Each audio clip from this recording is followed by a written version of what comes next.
තලයක තරු හෙලා සඳුගෙන් එන අඹරලා එම දූවිලි කුඩු පිඹ පිඹ දේදුණු වල වැඩ දමා චන්ද්‍රරත්න මානවසිංහ නම් හරිම කවියෙක් තමයි පුතේ. බලන්නකො මේ සෝබාදහම වර්ණනා කරන්න කියලා තියෙන කතා ටික හරි පුදුම කතා ටිකක් කියලා තියෙන්නේ. මිනි තලයක තරු හෙලා. මිනි තලයක කියන්නේ පුතේ මැණික් තලාවක. හෙලා කියන්නේ දාලා. මැණික් තලාවකට තරු දානවලු. මේ අපේ තරු නෙමෙයි ඈ දාන්නේ, තරුණෙත් නෙමෙයි දාන්නේ ඈ. අහසේ තියෙන තරු දානවලු. දාලා සඳුගෙන් එන අඹරලා. සඳුගෙන් ඇනලා අඹරනවලු. සඳරැස්.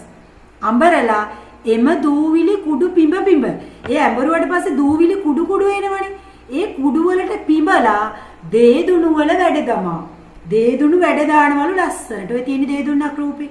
ඒ කියන්නේ පුතේ මැණික් තලාවකට තරු ටික දාලා සඳෙන් ඇනලා අඹරලා ඒ හැදෙන දූවිලි කුඩු වලට පිඹලා දේදුණු වලට වැඩ දානවලු ලස්සනට. බලන්න පුතේ හරි අතිශයෝක්තියෙන් මේ බොරු වර්ණනානේ. නමුත් හරි අතිශයෝක්තියෙන් උනාට කවිය කොච්චර ලස්සනට මේ කවි වර්ණනා කරලා ලියලා තියෙනවද කියලා.